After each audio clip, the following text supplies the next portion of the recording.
Selamat malam, Shalom. Bapak, Ibu, dan saudara-saudara yang terkasih di dalam Tuhan kita Yesus Kristus, kembali bersama Lilin Malam, di mana malam hari ini, seperti biasanya, kita akan mendengarkan firman Tuhan sebelum kita bersama-sama beristirahat.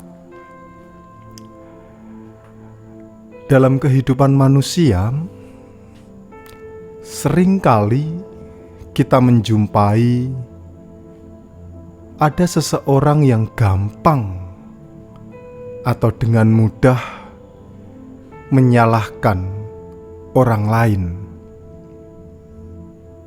Misalkan, dalam kasus-kasus tertentu, kemudian ia menyalahkan orang lain agar dirinya menjadi lebih benar, atau hal itu dilakukan untuk memuaskan egonya. Hal itu seringkali nampak dalam kehidupan kita, karena memang seringkali yang nampak adalah seseorang dengan mudah untuk mencari kambing hitam.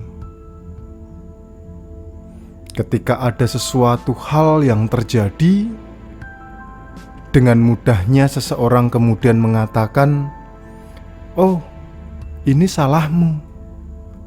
Gara-gara kamu, saya menjadi seperti ini. Ini salahmu. Gara-gara kamu, kita semua menjadi korban," dan sebagainya.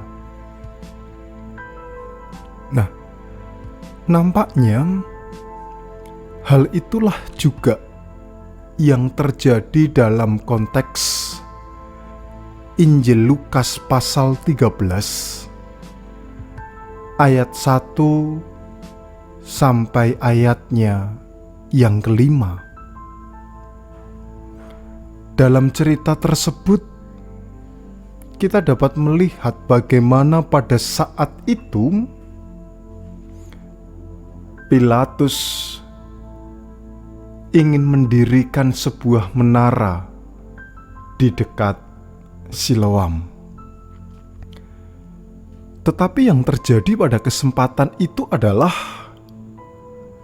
menara yang didirikan oleh orang-orang Galilea roboh dan kemudian menimpa beberapa orang, sehingga yang terjadi ada 18 orang yang mati di tempat menara dekat Siloam tersebut.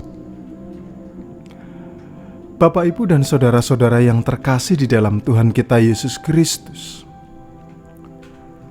dari apa yang terjadi pada saat itu kemudian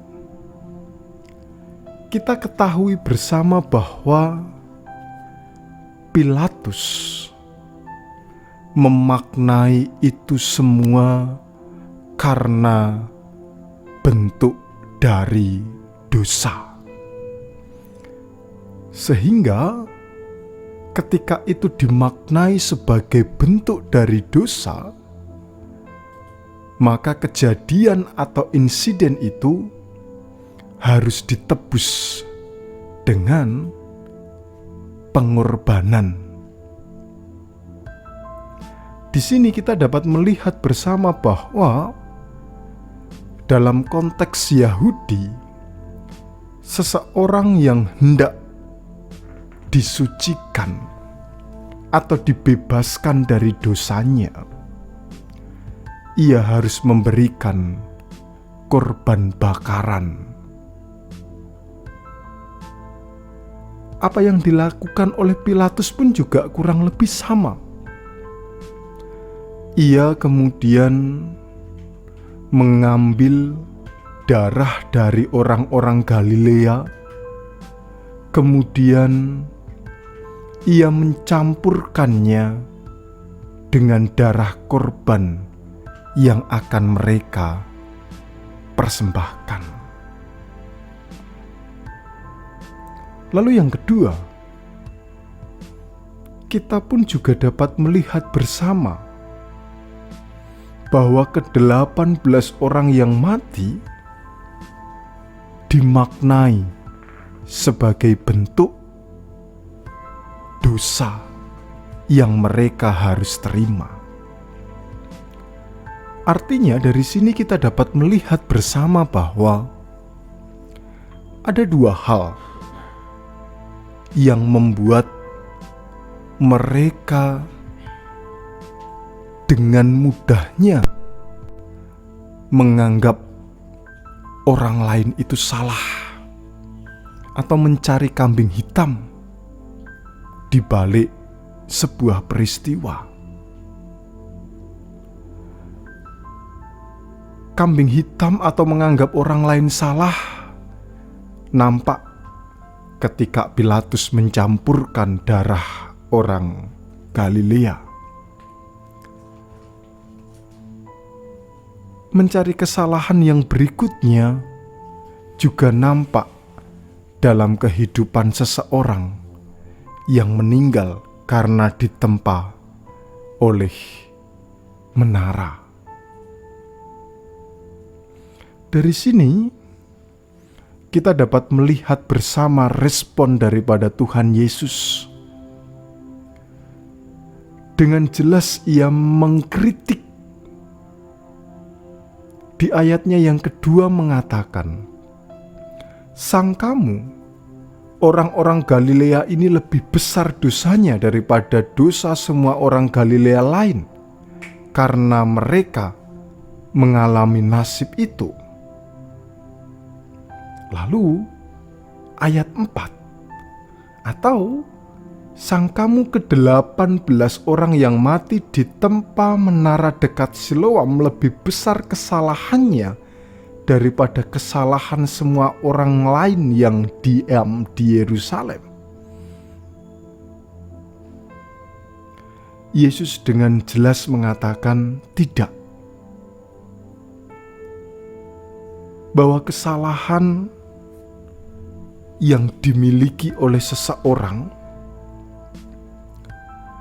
itu harus dilakukan dengan cara pertobatan. Bukan kemudian malah justru menyalahkan orang lain agar apa yang dilakukan itu menjadi benar. Nah, hal itulah yang kemudian seringkali nampak dalam kehidupan kita.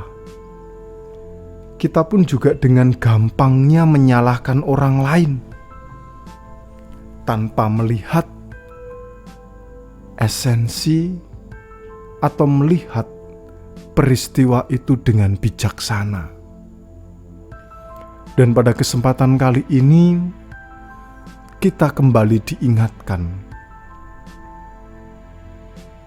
jangan mudah untuk menyalahkan orang lain. Tetapi cermatilah terlebih dahulu, sehingga kita dapat menentukan keputusan yang bijaksana. Oleh karena itu, mari kita berdoa agar kita dimampukan untuk dapat melihat segala sesuatu dengan kebijaksanaan. Ya Allah, Bapa Surgawi, kami sungguh bersyukur bila mana melalui firman-Mu Engkau mengingatkan kembali kepada kami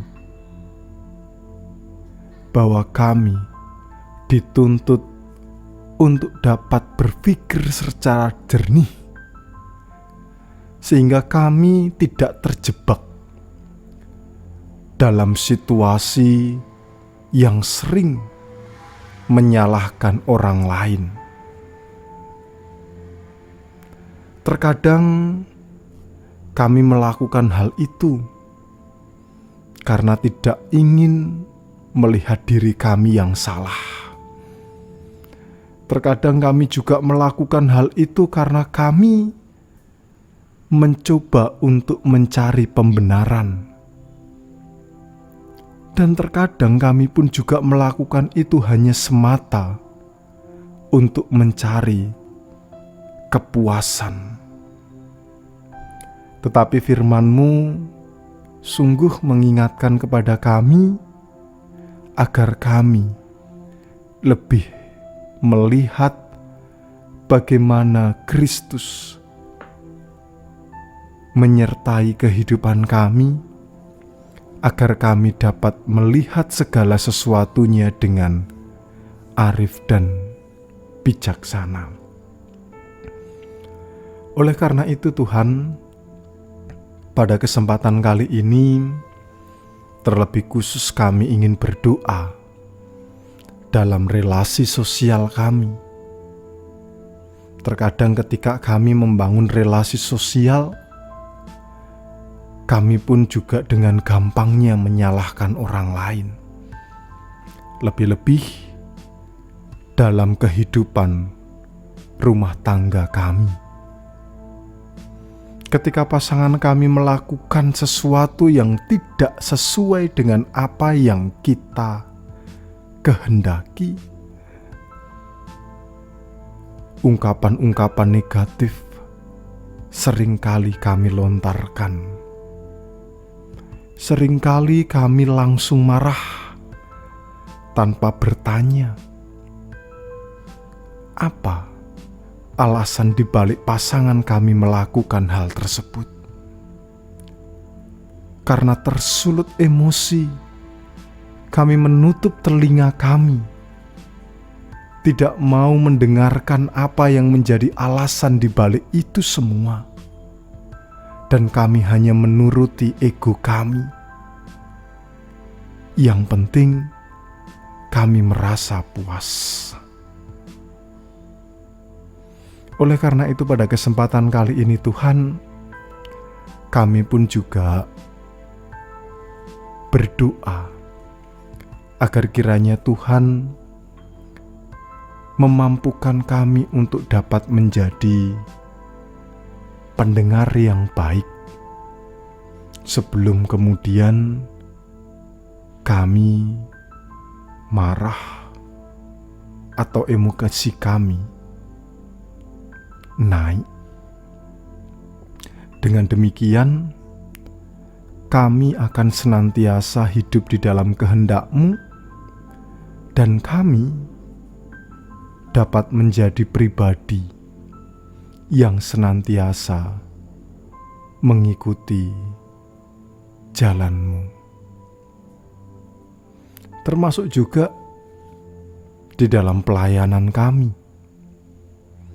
Berikan Roh-Mu yang bijaksana, sehingga kami, Tuhan, mampukan untuk dapat menjadi pelayan-Mu dengan kebijaksanaan.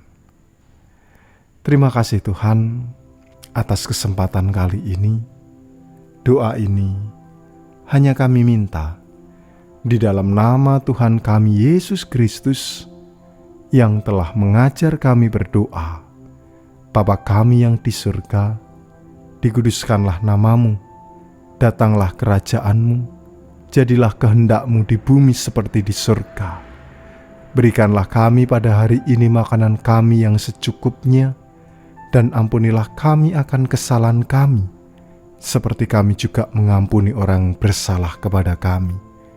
Janganlah membawa kami ke dalam pencobaan, tapi lepaskanlah kami daripada yang jahat, karena Engkau-lah yang mempunyai kerajaan, dan kuasa, dan kemuliaan, sampai selama-lamanya. Amin. Bapak, Ibu, dan saudara-saudara yang terkasih di dalam Tuhan kita Yesus Kristus, selamat beristirahat. Kiranya firman Tuhan senantiasa menghidupi kehidupan kita, agar kita semakin bijaksana dalam mengambil sebuah keputusan.